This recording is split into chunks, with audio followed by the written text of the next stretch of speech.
Shapes and Sounds acknowledges the traditional owners of the lands on which we're recording and connecting with you from, the Wurundjeri Woiwurrung people of the Kulin Nation, and we pay our respects to elders past and present. Hi Marcus, hi Oscar. Hello. Hi.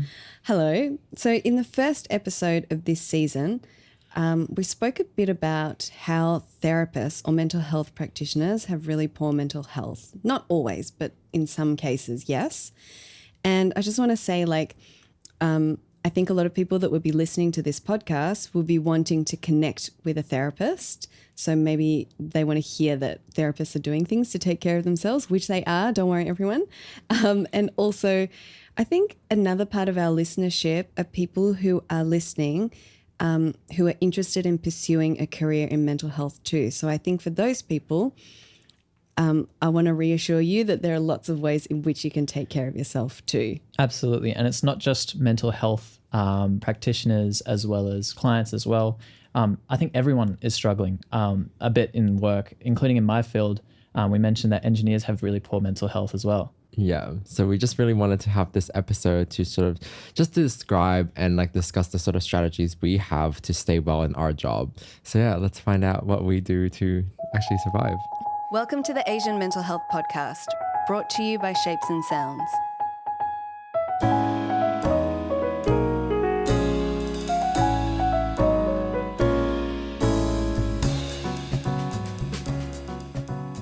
Tell me of a recent time when work was really hard and you felt like it affected your mental health.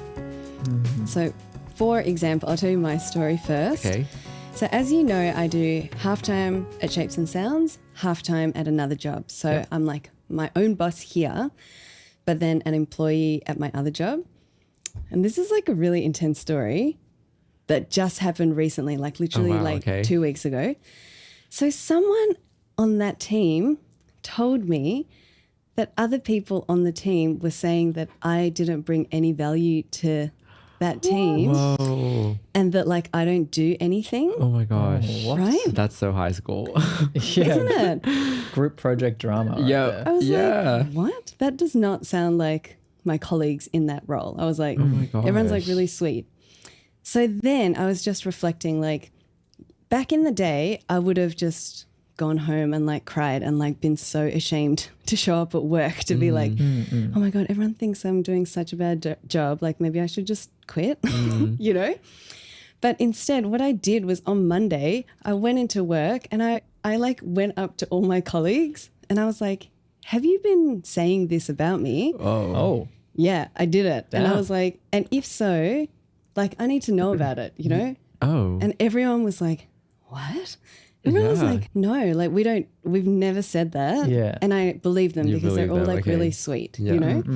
So anyway, then now the journey is, the next step is now I will go and have a difficult conversation with the first person and to be like. So you found out who it is? Yeah, the original person that told me, saying these people are saying things about you. Oh, okay, yeah, I'm following. Right? Yep. It came first in an email and then I tried to call the person and then they refused to pick up. Whoa. So then I was like, all right, I understand that it's not a me problem. It's something else is going on. Yeah, they're not telling you to try to resolve the issue they're bringing up. It's they're creating a problem. Exactly. Yeah.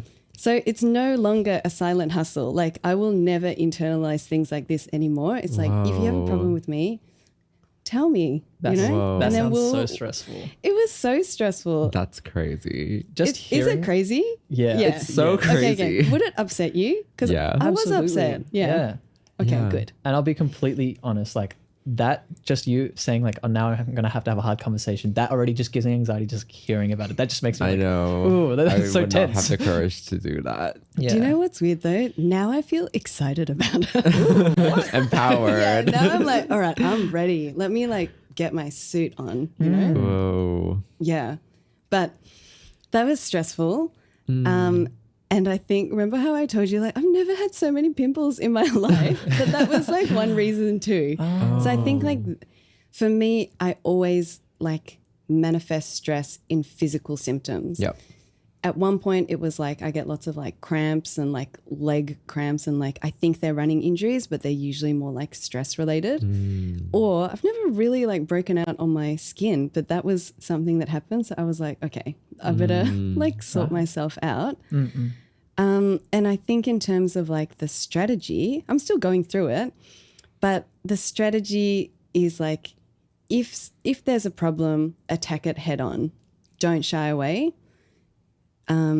I think it also is like if people are saying, oh, we don't know what your value is on the team, it's like you have to remember, it's like that self-criticism conversation. Like you have to remember that like it doesn't matter what people say, like you are valuable, and also it doesn't matter, like you have a contract for a specific amount of time, so who cares, right? Who cares? Just turn up.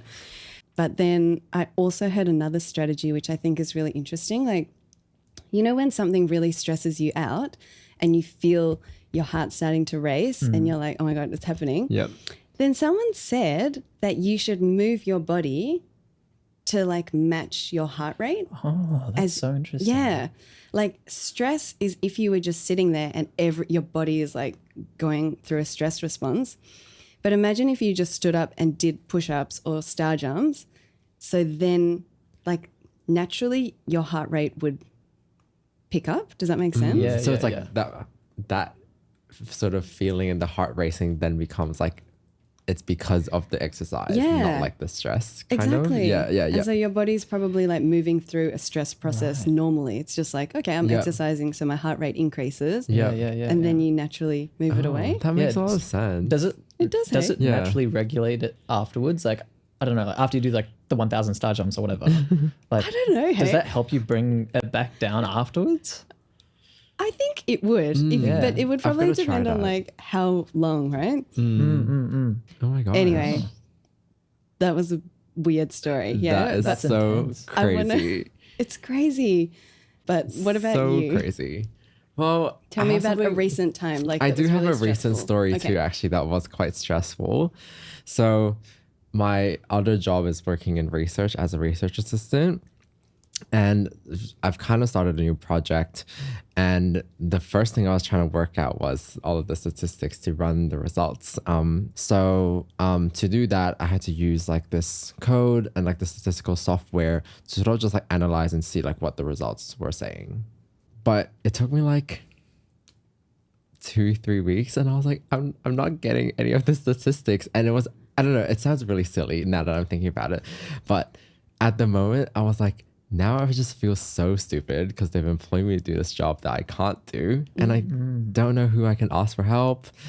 I don't know what I'm going to do. Every day I go to work, I dread it because I'm like, now I'm going to have to look at all this code that I don't understand.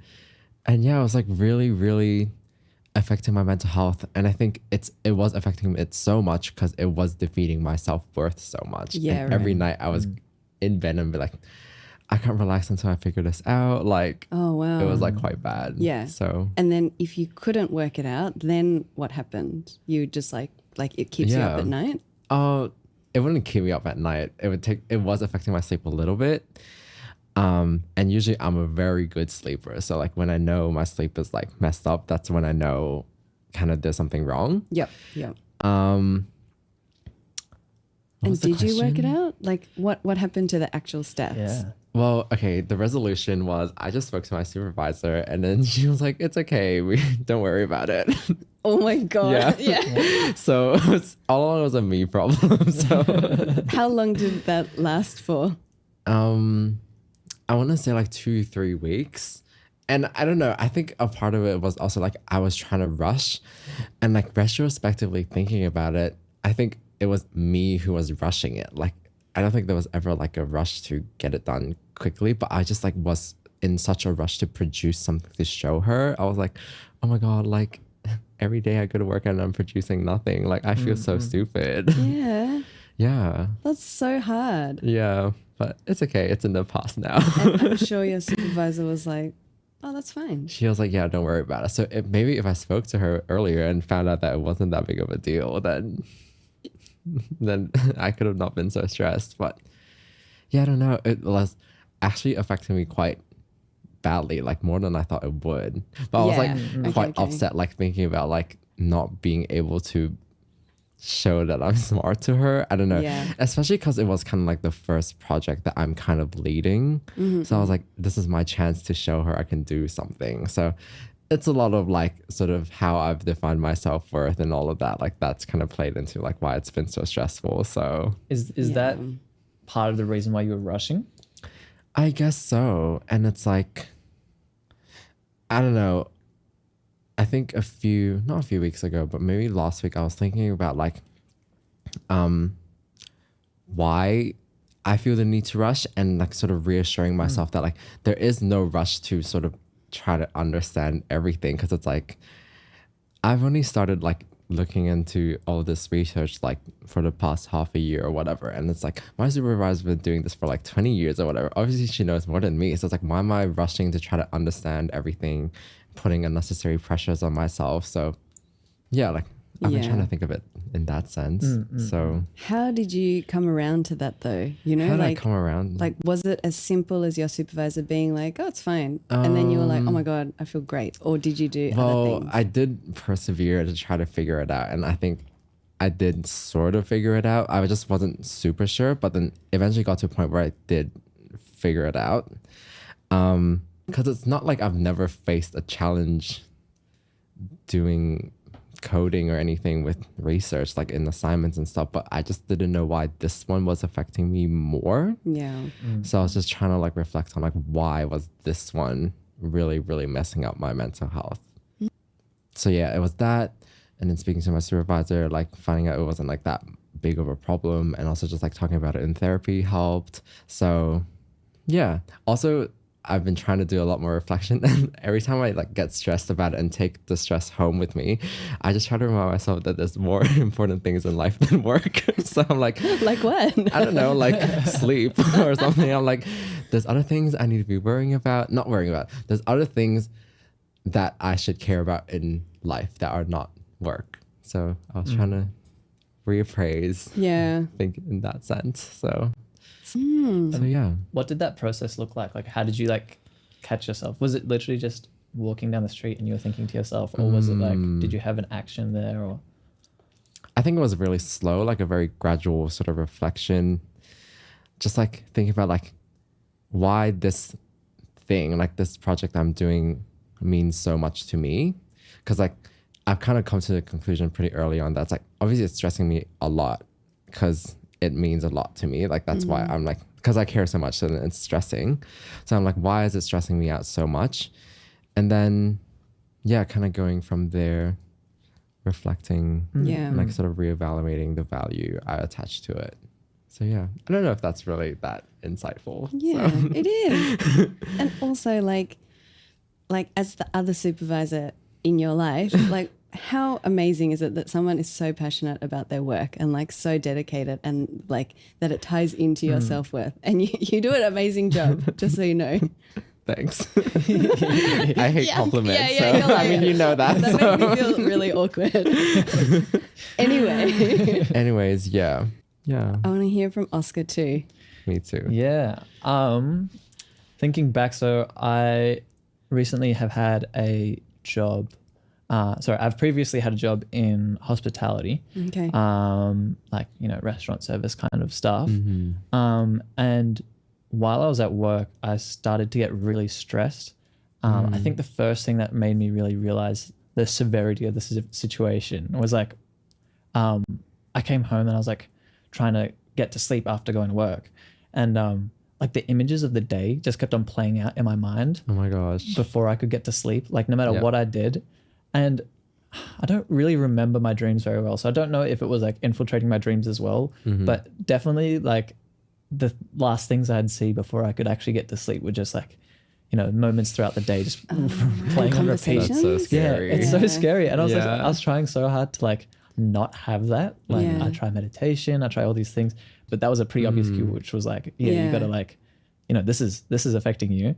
Like what was the stressor, if you can share? Yeah. So I mean, if you've worked in hospo, you know that there's some interesting characters Yep. around. Yep. I had a manager who was a British dude, and he was a bit older. And when I first met him, he was a bit, sarcastic, and he sort of had that like edgy humor. And I was like, okay, like It's British. whatever, Yeah. like Kind of scared. you know, whatever, haha. Mm-hmm. And slowly I came to realize like, oh, like his edgy humor wasn't like an ironic edgy humor. He like actually believed what he was joking about. Oh. And Okay. what he was joking about was really racist stuff. Like one of the things he said colonization was the best thing to happen to India. And I was like, to a bunch of people in our Nepalese kitchen, and I was like, that is just Oh, wow. Oh, really my- intense. I was just taken aback. I didn't really know what to say. I was just Yeah. like, what? Yeah. What do you Like, say to that, right? Yeah, what do you say to that? Literally. Especially in the moment. And what did the other people, you're saying like he said it to some Nepalese workers? I think they brushed it off for the most part. Yeah. But yeah, in that moment, I think like me personally, I was like, I felt that sort of like wash of anxiety, or like, not anxiety, but just like that wash of feeling where you're like uncomfortable. Like you're just suddenly really Oh, yeah. uncomfortable. Yeah. Because it made me realize like all of those interactions before, he wasn't making like an ironic joke about like, oh, you know, racism is bad or whatever. Yeah. He was just racist. Racist. Yeah. And like usually in those moments, I like always freeze. Like Yeah. I freeze and I don't do anything. Yeah. And I just let it happen, and I just let it brush past, because for me it's easier than having to confront what's happening in that point in time. And I Yeah. don't think you have the responsibility of having to do that.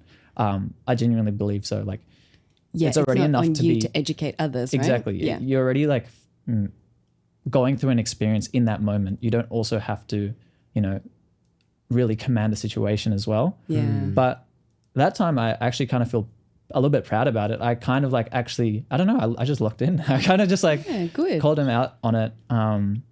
And to be fair to the guy, he did actually like, you know, he'd have an argument about it, as much as I completely disagree with his ideologies. It wasn't just like, no, that's stupid. Like, you know, he had his reasonings, which I completely disagree with. Yeah, right. But you engaged in But a at discourse. least we engaged in a discourse. And I think like I'm pretty not like happy about that situation, but just like I think that I have some sort of pride about it, because previously I felt so hopeless in situations like that, where it's just like it's sort of that shower conversation thing where it's like, oh, in that argument I could have said this and this and this. And it Yeah. haunts you forever. Yeah, it haunts you right? forever. But I actually got to say some of my points. Maybe it wasn't the most articulate or whatever, but Yeah. I still got to say something. And I think that I don't know, just as a side note, was a good thing. What If do I you- had oh, more you go. capacity at that point in time, you know, it would have been better to, you know, slowly like attempt to try change this guy's fundamental assumptions about stuff. Yeah. And I guess that would be like the right thing to do in the situation. But I don't think we all have that capacity. No. And Yeah, honestly, I it's so just couldn't be tiring. stuffed. Yeah. Yeah. I left partially because of that. Just because I was like, I don't really want to be in a workplace like this. Hang on, you actually left Yeah, that workplace. I left the job. Yeah. Yeah. It might not have been the best solution to the problem, but it worked for me. That's a Yeah, strategy. yeah. Yeah. Just leave. And It's good. I mean, there was other reasons as well. So I was like, you know what, that's enough of a Yeah. reason for me. Yeah, wow. Okay. Honestly, just like hearing you talk about that, it just reminds me of my hospital experiences as well. And like, I've had so many similar experiences. Like I remember I was working this other hospitality job, not the same one that I mentioned in the first episode, but another one, another not so great one, arguably worse, but whatever. That's besides the point. I remember this one time, and I was just at work, and my boss was like, "Oh, you have to take your piercings off," and I was like, "Oh, okay." Like maybe it's like a health safety thing, so I took it off. But then this girl comes in, like she's working as well, and she's got like heaps of piercings, and then I was like, "Oh, like the boss ever tell you to take them off?" Like she told me to take it off, and then she was like, "No, like never heard that," and I was like, "What?" So it was just really weird. So yeah, when the manager came in, I was like, did you tell her to take her piercings off too? And she's like, no, like she can wear it because she's a girl and you're a guy, so you can't. And I was like, what? Like, and then I think like I did like one other shift afterwards and I left. So I don't know, like hospitality, I feel like you just get so much like stuff like that is Yeah. Mm. like, what the hell? It's like, why am I getting told all this like really, really nasty stuff? Like unethical. Exactly. Or it's just like plain. Just like disrespect, Yeah. you know? When that was sort of happening, I didn't really let it affect me that much because I kind of knew like, yeah, it's just my part-time job. Like managers are weird. So I was like, whatever, like she's weird. Doesn't I get reflect, paid, yeah, it doesn't whatever. reflect anything about me. So it's like, whatever, I'll just let her do that. But on the other hand, when I started working in research, I guess that kind of stress was so different. It was so much just tied to like self-worth and self-criticism that was never really a thing in hospo for me. So That's true. yeah, I That's don't true. know. Because hospo's kind of like, it's so hard. You have to physically turn up and like long hours. And Yeah. But white collar work is, It's there's like a lot brain more. and Yeah. like your self-worth and like, I don't know. Yeah. culture and How everything. skilled you are and Yeah. all that kind of stuff. Yeah, and I mean, we mentioned a bit about self-criticism previously, but I guess we didn't ask this question. How do you deal with that self-criticism? Okay, this is hard. us. This Yeah. is hard. And I think this is more me reflecting out loud for myself to hear. But I think when I was kind of reflecting on like why that self-criticism was bringing myself down so much, I guess one thing I really tried to remind myself was like, it's just so important that you make time for yourself outside of work and have other things that are meaningful for you outside of work. Because it's like when you care enough about your work, eventually it will get done. I think I kind of touched on this in the first season. It's like if something's meaningful for you, just trust that you will eventually have the time to finish it and it will be done. So it's like you kind of taking it home and stressing isn't really helping that natural sort of process of like getting things done, if that Yeah. makes sense. I don't know. I think for me, I think that's a me kind of thing. Like having interests outside of work. Yeah, and a also just like life and accepting identity. Yeah. that like things will turn out the way they should be kind of thing. So yeah, I think that's sort of how I deal with it. I think my process has changed a lot over the years, and recently it's changed even more. Like kind of shifting into bro wellness, but you know that's a whole nother episode. Okay. No, but you know how there's concepts like every day, if you can just be like 1% better than yesterday, then you're progressing, you know? So I think sometimes, especially like just say running a business and you have to have these big goals and you have like these big 10-year kind of things like, oh, I want it to be like this. But sometimes that really stresses me out too because I can't see the middle. Like, what am I going to do tomorrow to do that thing?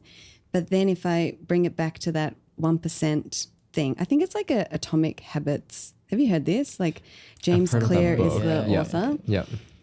It's a bit like productivity, like bro things, fitness, peak performance-y. It's very interesting when you dive into it. Anyway, but the idea of like, do you know what? Tomorrow, I'm just going to do like a little bit that progresses me towards the thing I'm thinking of and I'm trying to approach. And just like a little bit at a time. Who knows if it's 1%, but I'm attempting that.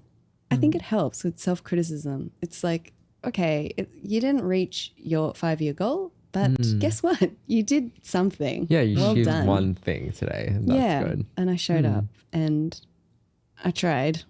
Maybe it's like a connection to the process or something. I don't know, you know? But that's me. What about you, Oscar? How do you deal with self-criticism? For the most part, I just don't. But no, I think also for me, when I think about self-criticism, I just try and be better, to be honest. I know it's not like the most healthy way to approach it, but I think it's a mix of trying to prove myself wrong, but also accepting that I've got more time in the future to improve as well. So it doesn't need to all happen now. I love that. So it's like you want to prove yourself wrong. Yeah. One. But it doesn't need to be now.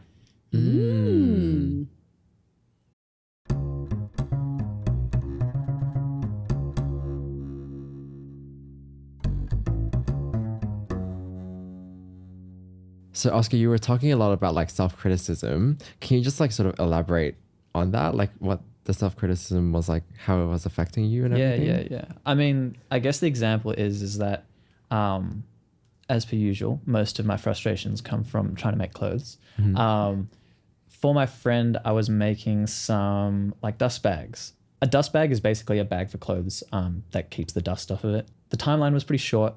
was pretty busy already, but I was confident I could get it done. And I think like as I was doing it, good ideas would come up, but you know, they weren't perfect. I only had a week to come up with a design and make them. And I feel like I just got really self-critical about the designs that I was coming up with, and how, you know, I should be further along in the process by now. I should have been able to do this way quicker. Not really being proud of my work, things like that. And I think that, you know, I don't really know what to do about that feeling in particular. Like, it is just a thing where it's like, yeah, you know, I can do better than this.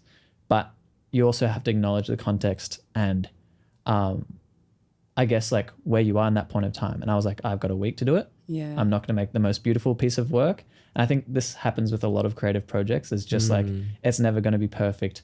In fact, it might not even be amazing or good, but just making it and then finishing it is way more worthy than a half finished, almost perfect work. Yeah. You know? And just meet the deadline. Yeah, just essentially. meeting the deadline. Yeah. And in the end, I think I just came around to accepting that like it wasn't bad. It did the job, and it was a good enough design. I was like, I don't know. I'm not, you know, overly proud of it, but I'm also not like, damn, shucks, I really stuffed this up, you know.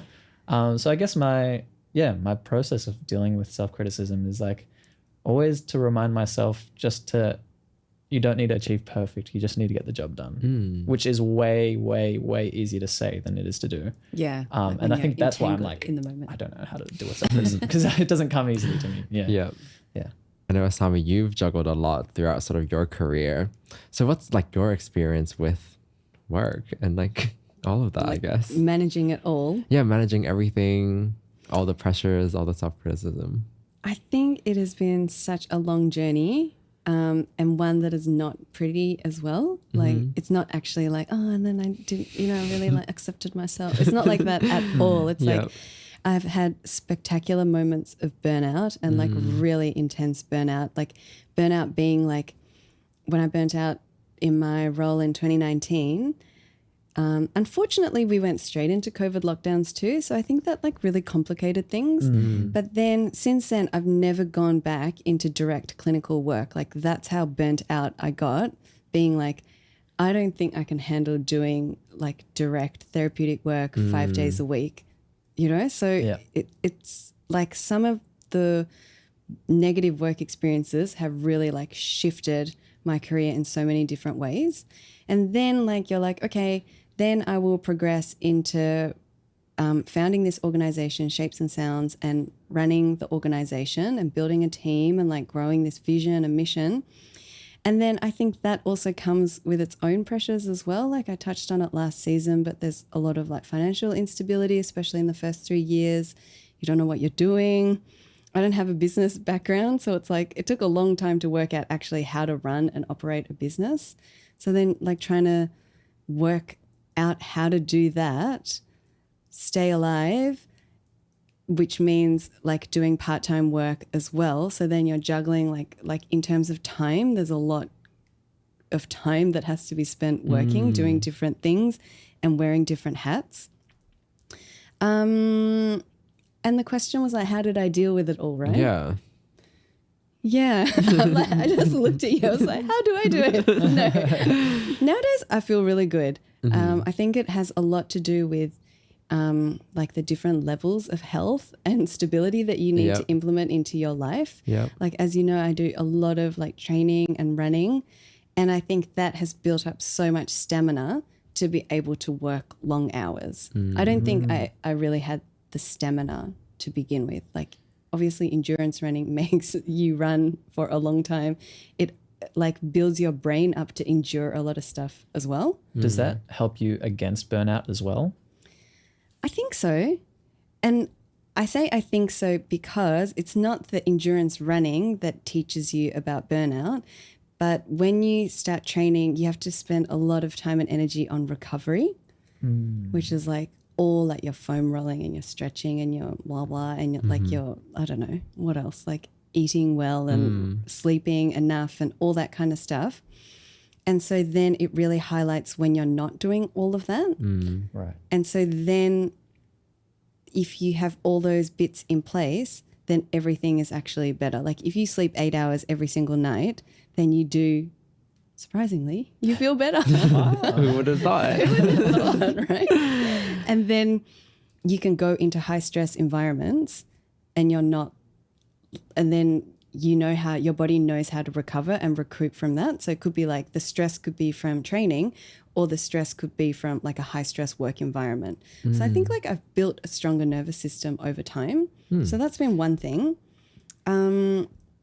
Oh yes, I wanted to tell you about these 3 questions that come from the world of like endurance running. Okay. And they really help me a lot because I think they help, 1, for running, but 2, it can really help in terms of like if you are trying to do like purpose-driven work and work that's meaningful to you. Okay, I have to tell you the questions, otherwise it doesn't make sense, right? But the 3 questions that you must ask yourself, and I'm going to ask you both, is 1, like, what do you want? You know, and that's the hardest question. Yeah. You know, define what you want, right? Yeah. Like you could be like, I want to be a clean psych. Okay. Or very simply could be like, I want to run a marathon. Step 2, you have to ask yourself, how bad do you want it?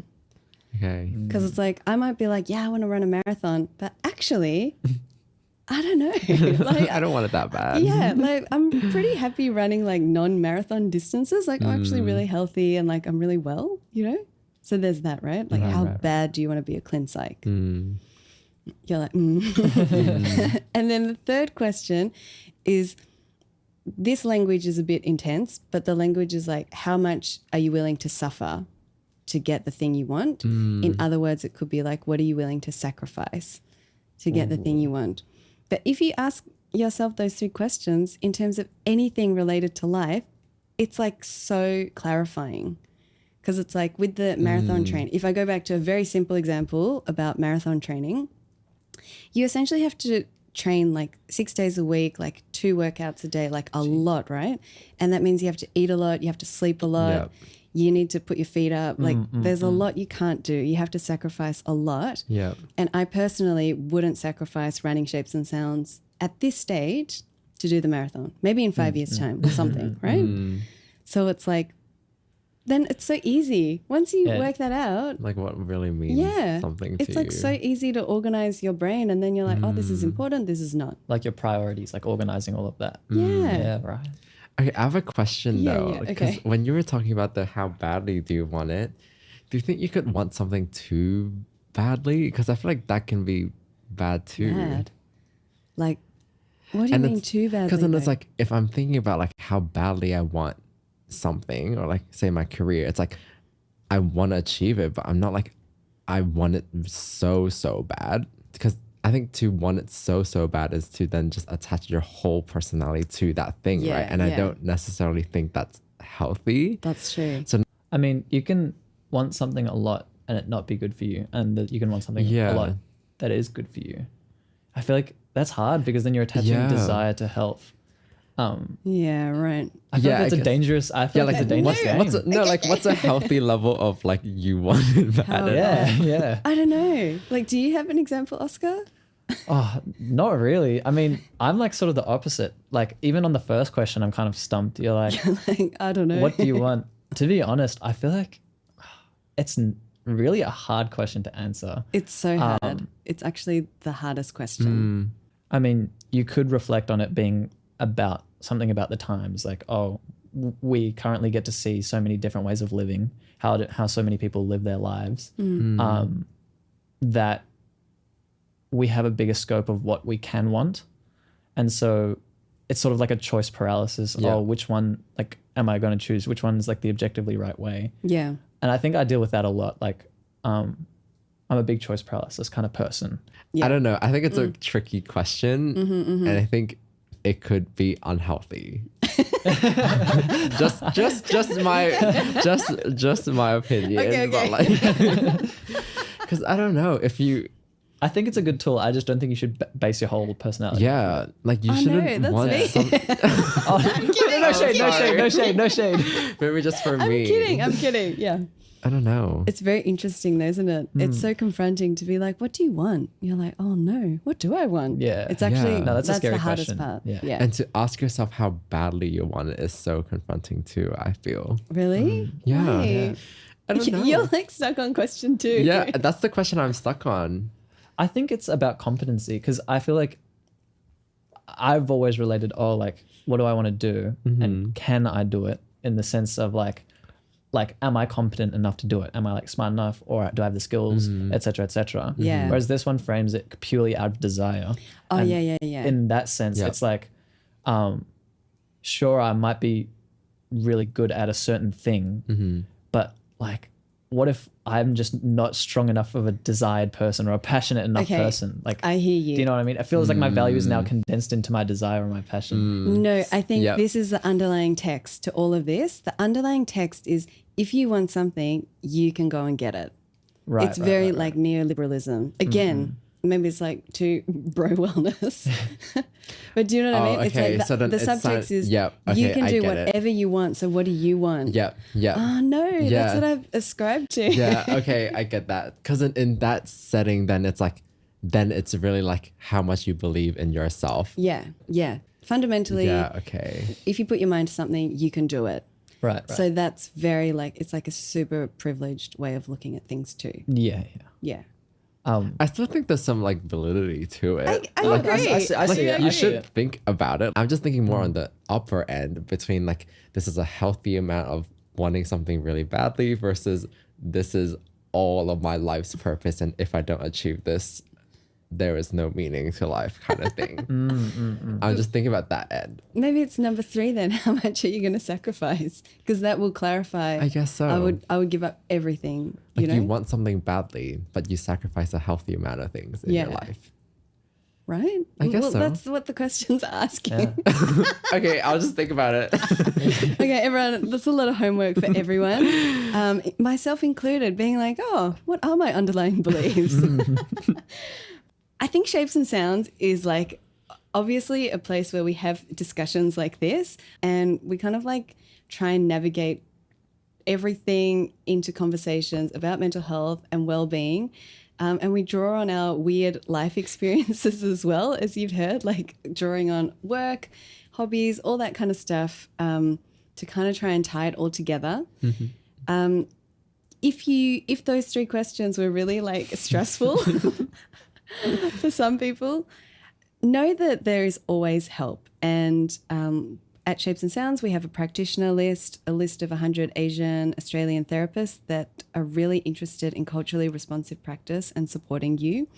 And you can be like, I heard this on the podcast. Yeah. They have like messed up my life. I've now gotten so existential. Yeah. Please help me navigate this. I'm laughing, but you know, it's a serious thing. Real. It's Yeah. real. That's why I go to therapy too. I ask like crazy questions like this. Other things that we have things like the Creative Community Care, which is creative arts therapy workshops for international students from Asia that we run with La Trobe Uni and the government. And mental health practitioners, if you are like me, you are tipping over towards burnout, know that we have a community of practice. We're ready to support you either through our network or through trainings as well. So you can find all that over on our website, and we'll link everything below. Amazing. But before we go, we have 3 fun questions to ask at the end of every episode before we say goodbye. And as always, we personalize the 3rd question. Okay. Marcus, it's your turn to answer these Okay. questions. This week, we'd Scared. like to ask you. Oh, I'm going to ask this one. Okay. My original Okay. question. Let me put on my best Marcus voice. What do you think about people who are too close to their colleagues? You see, when I asked that question, I didn't really think about what I would say as an answer. But I guess you can be too close, and it can be. Was it you that? It was you that was kind of talking about like working in mental health, and then you're just all kind of like Yeah. in the mess of it all together. Always, and like hanging out over the weekend. Yeah. And I think it's good to have a separate support network outside of work, just so it's like the physical actual separation is good for your brain sometimes. Yeah. Just because, like, I don't know, it's hard to switch off if you're kind of still around the same people. I don't know. Yeah. That's my answer. I like that. Next. When was the last time you actually took a mental health day? Well, I've never like taken a day off, like as in like kind of like woken up, felt like bad, and then been like, I need to take a day off.